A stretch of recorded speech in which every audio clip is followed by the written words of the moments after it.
Good afternoon, friends, and welcome to the second session of our teleconferencing. We'll continue with the teleconferencing session of Diploma in Dairy Technology, and in this we'll be covering the dairy equipment and utilities. In the first session we covered about the materials, then fluid milk processing, and we were talking about the pipes, valves and fittings. I think Mr. Gupta was explaining very well the pipes and the fittings which he has brought with him. So I will request him that before we go to the different type of products, to please explain all the pipes, connections, valves, and then the butterfly valves. These things, if you can explain us in detail, that will be very good. I request Mr. Gupta to please explain the different types of connections and the valves. Thank you. You can take the valves by connections one by one, then valves one by one. So first you are taking the Butterfly valve. So we'll start with this. We'll start with the butterfly valve. I'll try to be more practical. Maybe see, in butterfly valve we have two types of valves. One is a simple, that you have a handle in the valve like this. If we don't see the top portion of this, we just see this. So there is a plate inside, and then there is a handle at the top, which is handle is being rotated and opened and closed to make the on-off position. And the same valve, we remove the handle and then we just put this actuator. We call it actuator. If you see carefully that there are two nuts, we remove these nuts and we can put the handle for manual control, or we can remove the handle and put this actuator, which is operated by means of air supply in this.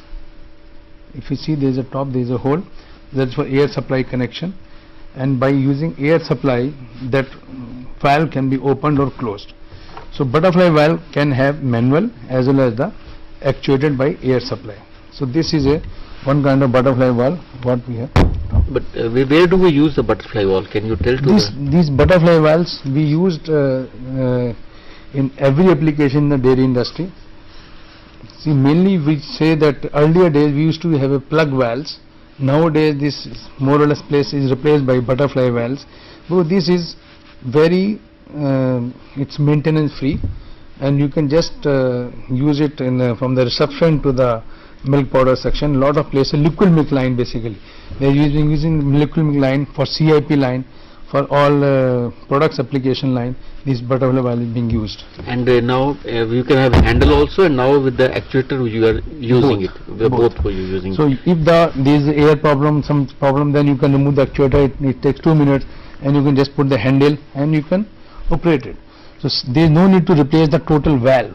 Whereas in the plug valves you have to remove the valve, put the kind of other things, So this is the flexibility of this butterfly valve. That's the one thing. Then in something like this we have a check valve. This I will maybe try to open it. Where do we use the check valve? Check valve is being used where in the line where we don't want that product to come back to the system, like in the balance in the milk pump, at the discharge. If you put a check valve, the product which goes into the top to the silo, and all the product, if there is no check valve, all the product will come down, drain from the pump out and go to the drain. So we want to save that product, So we put the check valve. So this check valve is, you can say, is a one-way valve, you can say in a simple language. So what happens, if you see at the top, there is a, maybe you can, there is a spring loaded. So there is a spring. When the if there is a big pressure, then only it operates. So that means if this is a pump, so pumps, there is a pump here, milk pump. At the discharge we put the check valve. By the pump pressure, this liquid will go in, comes out and go to the system, next system. And if there is no pump, this pump is stopped, then the product which in the line, all line of maybe 10-20 feet, it will stop, it will not come back. So it will only allow the product to go up, it will not allow to come in. So I will just try to open this valve and try to show something in this. This is very simple. This is 3A standard valve, we call it. This is American standard, but that means everything is openable. So this is a triclover lamp, and then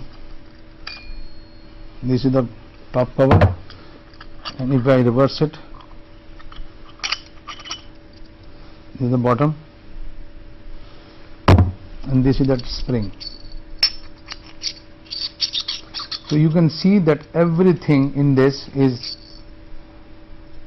removable type, dismantleable. You can clean it very easily, and you will see that no milk. If anything, anybody can open it and clean it properly, and then again put it back.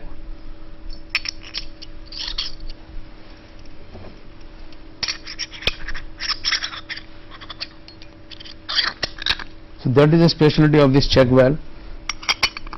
That it will not allow the product to come back. Product to come back. It will not allow product to come back in such a way that you can open it, clean it, and no bacterial problem, and it is absolutely neat and clean. So this is a very important component in a in a process, this fluid processing. There is nitrile rubber which is sealing the flow, Yes, sir. which is closing the wall. Yes, sir. That nitrile rubber, what temperature it can withstand? It can withstand nitrile rubber. We call it NBR, and it can withstand a temperature of around 110 degrees centigrade. It's quite good. Quite good. And 110 is sufficient. We sufficient. don't go beyond that temperature. Yes, sir. And usually the CIP temperatures are not exceeding 85-90 degrees sir. centigrade. So, correct. So 80-85 is very easily Yes. taken care, but they take some extra margins, Okay. and up to 110. If there is some high temperature program, then you go for EPDM, or you go for Viton, and lot of things are there. But for Normal operations, normal operations, this 110 is sufficient margin. yes, sir. Okay, sir. So this is the check valve what we have shown.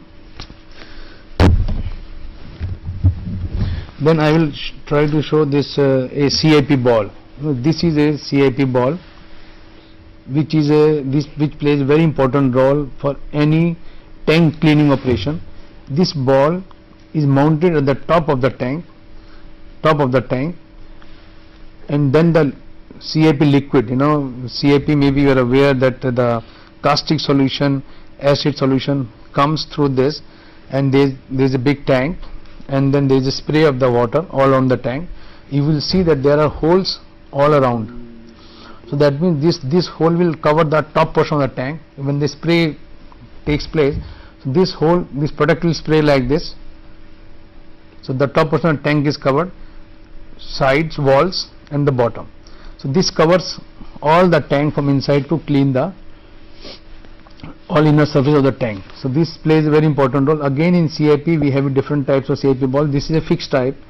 In some CIP balls, this rotates. When the liquid pressure comes from the top, this rotates. Again, there are different types of cuts where you can have a proper cleaning of the tank. But in the normal general dairy practices, this is a normal CIP spray ball what we are using. The next we have is this. This is a very important item, that in any storage tank, if like let us further explain purpose, this is a tank, you forget this is the storage tank, and the storage tank we want to see the level of the milk.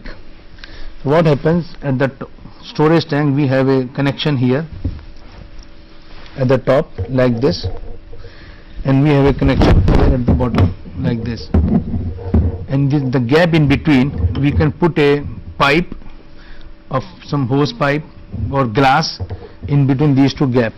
That means in this you see there is a rubber which is a very soft. I will just try to open this.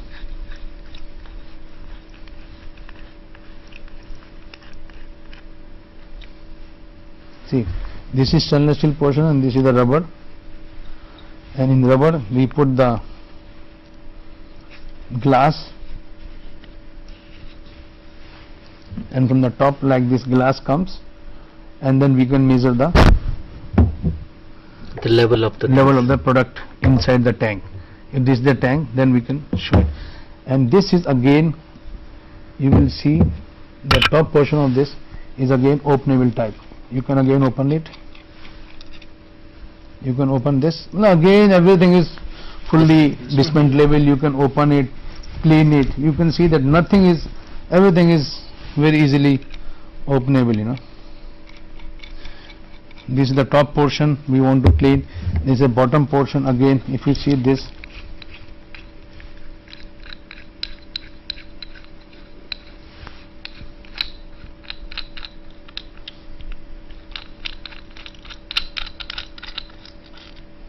everything is openable, and you can see this is through. Inside this is through. I think cameraman can help me. This is through, and same thing is from the top is openable, bottom also it is openable. This is openable.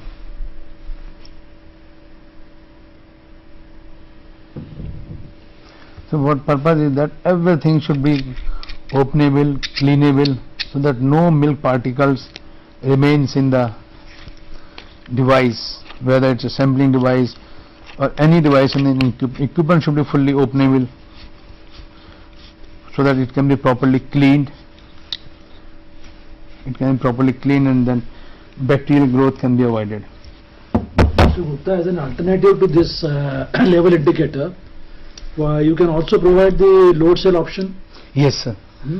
That's a commonly used now. Between the level indicator and the load cell option, which one is more accurate? Between the load cell and the indicator. Indicator. Load cell is of course very Obviously. accurate, very accurate, and level maybe you have some error of 10-15 liters, Okay. but load cell is so accurate you have plus minus 1 liter.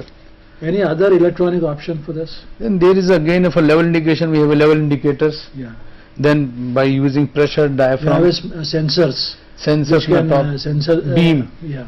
You can even to say beam. Yes. A beam falls from the top. The level depends upon that the rays comes back. Yes. That we get a signal, and It then can be indicated on the dial. that correct. Digital indicator. It's but it is in a normal people, you know, in a small scale level, Yeah. they avoid that, but they prefer to have a normal glass. But for a big MNCs, you know, big companies, they Yeah, go for PLC a controlled. PLC control system. They go for this kind of a This thing. kind. What we are is very correct. So very commonly being used that kind of. Then what I wanted to show that this is the sampling device. What we talked for the when we have a level as well as sampling device both. And if you only want to have a sampling, no level indication, then we have a single sampling device. We just put it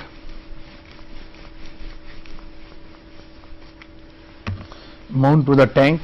There is a socket tank at the bottom, and then we take the sample out from this place. Again this is same thing. So this is single, it's only a sampling device just to take the samples out. Again you will see the same thing.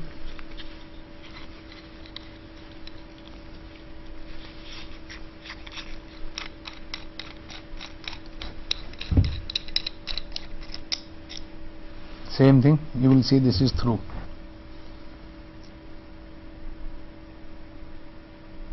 This is through, and this is made from a single piece. There is no welding in this. This is made from a solid bar, so that there is no chance of any cavities inside. As in the beginning, Dr. Saluja told that the product material should be selected and welded in such a way that there is no cavities or no holes are left in between. So you can see even this is openable. You can take out the spring, you can take out and you can take out this whole body. So this is for taking the samples. This is only for taking the sample. This is what we put in all storage tanks, intermediate tanks, other tanks, you know. And it is so simple, it takes very short time to assemble it. Then next we wanted to show that this is a side glass. Again you will see that there are nut bolts all around. This is a sample piece. In fact, this is not to be, this cannot be mounted, only in some skid mounted systems for some quality application can be done. But for the indicating the milk whether it is passing through or not, again if we try to open this, we will see that everything is openable, cleanable, and again you can keep back to the same position. This is the side glass we call it, and again you will see that there is no, the thickness of the side glass, it should be matching with the pipe thickness. If you see this thickness, this thickness is around 1.5 mm here, and if when we weld it or when we do something, it goes with the, it should match with the pipe thickness. So we should specify when we buy this side glass or any fittings, like you will see in this key also, the thickness plays very important role. See, this is the thickness. This is a very good thickness. Normally we don't get in India so good thickness. They always have 1.2, 1.3. They just try to and then Best 1.5. best 1.5. So this is 1.6 mm thickness, and this is this is and then this should match with the pipe thickness what you are putting in the plant to avoid the any kind of a problems, you know. But and then otherwise there is a lot of difficulty in bacterial count. You are not able to get the full count. You are not able to trace the problem, where is the problem, where it is coming in. So you have to very careful in selecting these fittings. This plays a very important role in a milk industry. So you have to select very carefully these kind of fittings what you have. Similarly, we have this bends. See, this is what I am trying to show is a short bend, you know. If you see this and see the finish, why people are using short bend, because you can go up to, you can easily finish it. If you go for a long band which is longer on both the sides, then it's difficult to finish from inside, then there is a lot of bacterial problems, you know. So again one should try to use the short bends. We call it 90-degree bends, and one is the long bends. So this is should be commonly used in dairy industry. Then we have this kind of reducers. If you want to change the line from higher diameter to lower diameter, so this is the reducers. This is some new type reducer has come in the market, and this is a eccentric reducer, what we call it. If you can see the difference, this is straight, and this you will see that it is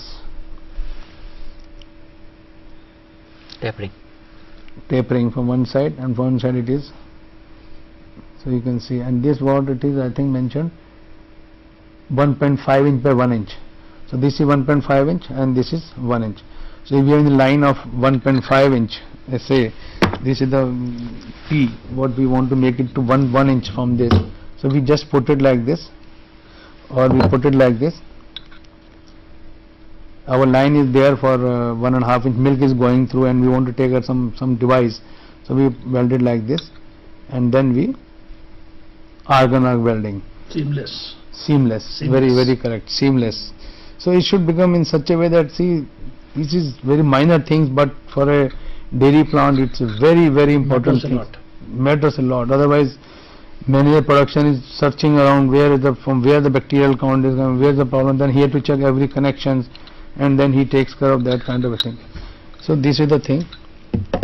Then I have tried to show this this unions, you know. Unions, maybe I will try to show something.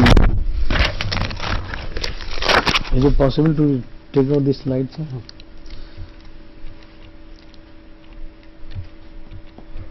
Super हो गया ये right side. So if you see on the slide on the right hand side, you will see there are different types of union. One is SMS, then DIN is a German standard, then IDF/ISO. IDF is International Dairy Federation, and ISO is International Standard Organization, and then we have a CLAM. So what in India what we are using is normally SMS type union. DIN is for some other big plants where some German equipments are arriving, then we have to put DIN unions to matching with their equipment, but otherwise in normal trend we are using SMS union. So this what I have shown here is SMS union. Again this union has got the 3 parts, male, female, and then this nut. See, if you see this first portion, second portion, and in between this there is a gasket. You see this? So and then we have this nut.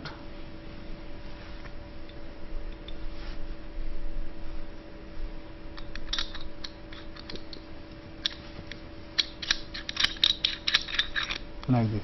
But only thing is that this union was in use for last many years. Maybe you explain again what is nut, what is male part, and what is the joining by showing one by one. Okay. So this is the liner. This is the liner where we have to weld the pipe from the one side. See, when we join any pipe length, if we have to transfer milk from one place to another place, then we cannot have a single pipe, because pipe standard length is 20 feet. So we have to put in between a jointing system, so that we use by using a union or by using a this latest thing, tri-clamp.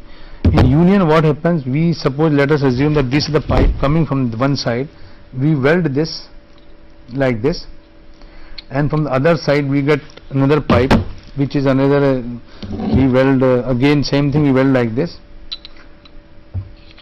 and then this work as a jointer.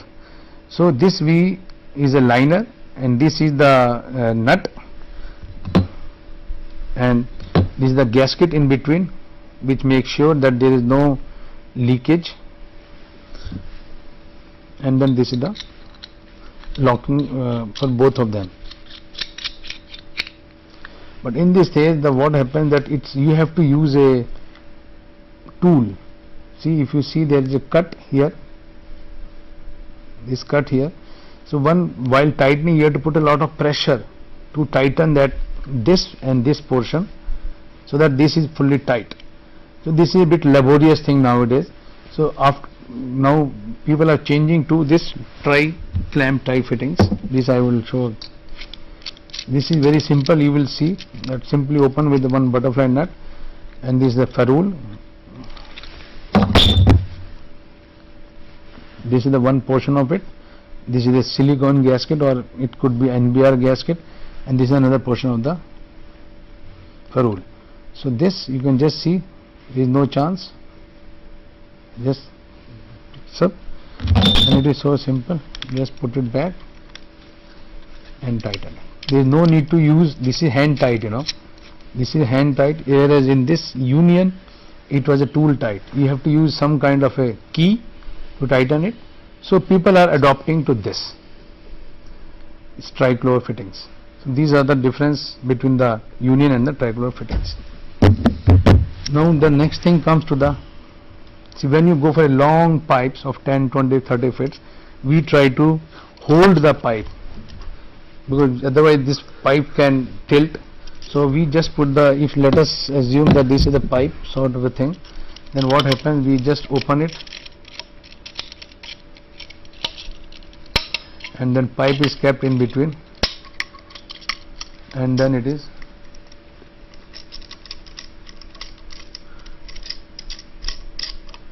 tighten it. But in fact this is a bigger size, but something like this, And again here, if you see this pipe, that fitting, what we were talking is this.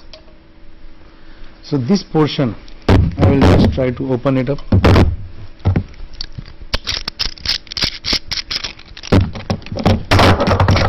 So this portion, that pipe is like this, and we put it like this. Maybe this can give a better thing. Lock it like this.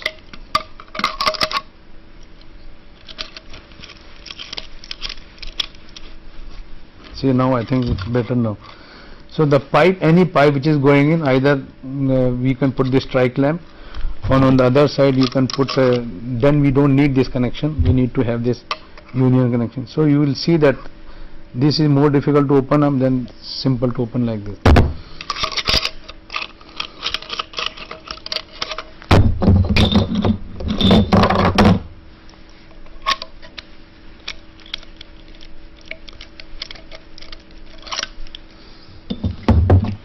So this what we have tried to cover up this fittings, pipe and fittings, and sampling cocks. Then maybe if it's possible to bring it here so that I can show this one. This is a very important slide. See, if you see this, in this we have shown 3 categories.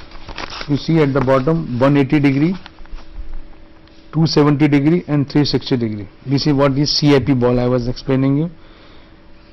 In this again, that depends upon the level of cleaning. If we want to only clean the straight portion of the tank, then we use this 180 degree CIP ball. And if we want to go to the top, we don't want to clean the bottom, maybe the bottom is different type, then we use for 270 degree kind of a spray ball. And if we want to clean the full tank, then we go for a complete 360 degree spray nozzle. So that means all, even the holes all over around, this is, you can say, 360 degree spray ball. So this is a very important thing in the tank cleaning. I think with this we finish this pipes and fittings, and then maybe we will show the last slide of the this where it is shown header after this. If you see this slide, you will see that this is the valve arrangement in a tank garden for independent routing of products and cleaning of solutions to and from the tanks. In a big plants there are a lot of tanks, and we want to use by using PLCs, that which tank to be emptied, what is the situation. So all PLC control system that Dr. Dravid had just mentioned about, that big projects, you know. So in that you will see that these are the header of the valves, where we have a lot of connections from different tanks and controlled by PLC based system. So we products from the different tanks. And on the bottom right hand side you will see that examples of a standard pipe support. That's what I was trying to explain. So this is the standard pipe support, how to hold a long pipe, you know. And at the bottom you will see there is a cubical, there is a rectangular square pipe. Again this is stainless steel pipe, where these clamps are welded, and then over that there is a pipe is being put in. So this completes the pipe and support section. Now I will request you to cover some equipment, dairy products. This second slide you have to go now.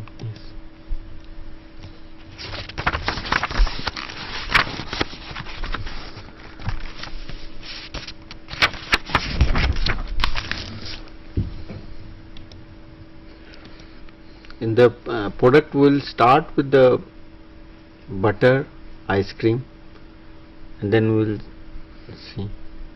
Then we will see. So butter, we start with butter. And Mr. Gupta will be explaining the equipment which is used for the butter making. See what? Okay, sorry. Please. So butter is very commonly used in our industry, manufactured, and everybody is using in the life. So butter is being manufactured mainly by using a butter churn, you know. And what is butter churn? Butter churn is a simple cylindrical, conical, disc and top shaped container, and that container is being it has got a slow revolutions which change direction of the rotation, and then there is a water is being sprayed over that butter churn, and then we have a guard rail to protect, because when this big drum is rotated at some RPM, so we want to make sure that the people who are working around this is protected. You see this slide, it is shown here that we have three types of butter churn. The first one is that top shaped churn, and then second one on the right hand side is a disc shaped churn, and third is a cylindrical shaped churn. In a normal small factories, people use cylindrical shaped churn, and still large factory they use disc shaped churn, whereas in the big company where the milk is handling is 2 lakh 3 lakh liters per day, they use this top shaped churn, butter churn. In this first picture you will see that there is a guard shown which is spraying the water to maintain the temperature of the butter churn. On the right side there is a drive and cream inlet and butter outlet door is shown in the front. So this is being used in the big dairy factory. Then this is a batch method. What we talked about is the batch method of making butter. Then nowadays, because of the large production, some factories, we have to go for a continuous butter making machine, and we call it CBMT. We call it CBMT, continuous butter making machine. In continuous butter making machine, what happens that at the back there is a drive, and the cream is fed from the top, and there is a churning cylinder, and that pumps the cream in, and there is a agar at the bottom, and there is a salt dosing device at the bottom, again on bottom, and it keeps on rotating, and working and washing takes place in this, and we get the, from the top right side we get the butter, ready butter from outlet of this continuous baking machine. The next slide we have tried to show the both. On the left hand side, if you see, there is a drum butter churn for batch production, just to give an idea, we have already discussed. And at the bottom there is a butter trolley, also drum churn at the bottom, this is a butter trolley. And then we have a general process batch and continuous production of butter. If you will see at the top, it is showing the butter churn, it is on this drawing with the two options. If you see in the, this 9, this one is the batch one, this one is the batch one, which is showing number 9 as a butter churn, what we have discussed, and number 10 as a continuous butter making machine. So this you will see that cream is processed and that enters the butter churn, number 10, and then we get the butter out, and that will be collected and then packed for purpose application for the process. The next slide you will see that butter is so hard that again it is difficult to pump, So what recently the people are doing it, that they are collecting the butter in a butter trolley, big trolley, which is having a agar system at the bottom, and at the outlet if you see there is a lobe pump. We have discussed in earlier this thing, lobe pump. So this is a lobe, there are 2 lobes in this, and that butter from inside the tank, it comes throughout agar with some pressure, and that goes in the lobe, and that lobe butter gets in, and you can throw this butter out to your different sections. So it is just like a milk pump, but it's a lobe pump. So this is a very commonly things adopted recently in big plants, because this saves a lot of manpower and process becomes faster. Then we go to cheese. So cheese is basically consists of manufacturing of cheese consists of cheese vat, and then we should have knife, then curd mill, hoops and press. So here we are trying to show this a basic cheese vessel. On the left hand side it is vat with agitator, and on the right hand side it is jacketed vat and showing a small hoop. If you want to go for a this jacketed vat is normally used for the small scale production, and vat with agitator is for the faster production. Still, if you want to go for a very fast production, then we have another slide showing here conventional cheese vat with the tools for cheese manufacture. In one vat you can have a stirring device, you can have a cutting device, you can have a drainage, and then the vat during pressing, everything in one vat. So we have different attachments. If you see at the bottom, 2, 3, 4, 5, 6, 9, these are different attachments put in the one cheese vat, and you can produce the cheese with the fastest way possible in the industry. Then again, this is what we were talking about, the normal cheese. Then we talk of the processed cheese. Processed cheese is made by further processing of finished cheese, usually a blend of hard rennet varieties with different aromas and degree of maturity.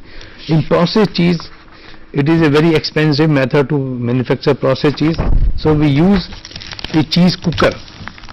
In the next slide, here you will see that cooker for processed cheese. This is a very expensive equipment, and this is made under with a very thick material. It's all 316, and this is a tilting type. If you will see the first left hand side slide, so this is a cheese cooker, and the right hand side you will see that it's open and tilted position. So once the cheese is made, you can just tilt by means of this handle, and you can take out the product and you can clean it and then empty it, the product. So this process cheese is the main equipment we use in the process cheese.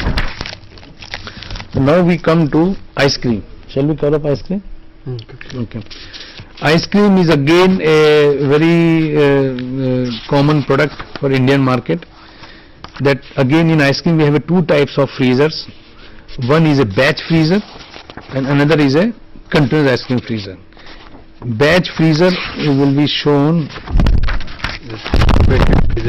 Hand operated freezer, yes, it is shown here. There is a handle and there is a conical shape, small vessel, and there is in between there is a agitator kind of a thing, which we call it a dasher, dasher, and then a mix, and then it's rotated with the hand, and then you basically in ice cream you have to build up the overrun, you know. So by mixing it, we do it by a manual method, and then we have the same thing in the it is shown in the next slide again. It is bit shown the scraper refrigeration chamber, and then the discharge, and the ice cream is being okay, fine. So this is the batch again, second slide. In third slide it is shown scraper and a freezer body, that how the scraping and rotation takes place in the freezer body, so that no ice cream is being, it is moving all around, so that the temperature of the all the ice cream product is maintained in a proper way. Then we have a continuous ice cream freezer. That's what it is. It's better to go to next slide where we can show you the real look of the ice cream freezer. If you see on the left hand side, there are two freezers shown. These are the different models, and on the in between there is a dasher which plays very important role in the ice cream freezer, and on the right hand side you will see that on the black thing which is slightly tilted, this is a most important thing in the ice cream freezer. Earlier time this is cylinder of the for making ice cream. Earlier time this used to be the straight horizontal.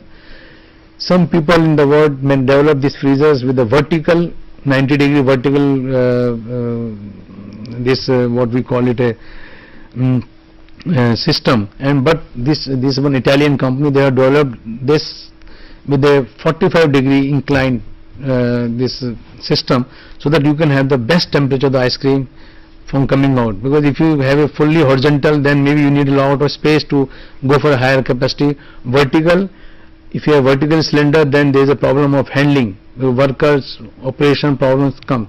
So they have decided, and they have seen that if you go for a 45-degree incline this device, then you can have the best temperatures, and overall if you see everything will be the best optimum optimization they have done with like this. Then in the pressurized in ice cream processing plant, we have again two types of processing plants. One is the batch pressurization and another one is continuous ST pressure. In the batch pressurization plant you will see that there are two tanks. And then we have on the right hand side homogenizer, and on this right hand there is a control panel, and here there is the heater, the left side. First one is the heater. So just we produce the hot water, and that goes to the pasteurization. It's what we have talked earlier of LT, low temperature, long time. So this is the by providing the hot water in the jacketing, and we pasteurize the mix, homogenize mix, and send it to the aging vats and for the freezer. The next slide we have of the continuous ST. It is showing a continuous ST pasteurization plant, in which there is no batch pasteurization but only a mixed pasteurization plant, which is again in two sections or three sections. So you will see that the first two tanks are a kind of a aging tank, and then the right one plate heat exchanger is shown on the right hand side, and there is a homogenizer just next to left hand side to this is the homogenizer, and so this is a continuous process to produce the mix, and after mix is being produced, pasteurized from this process, it goes to the freezers. Continuous freezers where we have discussed earlier. So ice cream process is the pasteurization and it goes to the freezer. Then next, in general we have tried to show here that ice cream machines to produce chocolate coating machines and bar coating machines. Again these machines are 5,000 pieces per hour. for the chocolate dipping. See what happens, the ice cream comes from the back, the discs and that the sticks are inserted automatically, and then there is a chocolate tank at the bottom. So the movement is such a way that the ice cream with the stick is dipped in this chocolate tank for such a time that the layer of the chocolate is not overcoated on the overcoated than the requirement. So the RPM of the movement of the conveyor is moving in such a way that you get the coated proper thickness of the chocolate coating of the ice cream. So this is we complete with this ice cream section also. Now let us see the. Now I will request our Dr. Dravid, who had been a long experience in the dairy, and he is also the coordinator. So maybe he can add some important information to the presentation, particularly from the dairy equipment side and from our learners' point of view, sir. Please.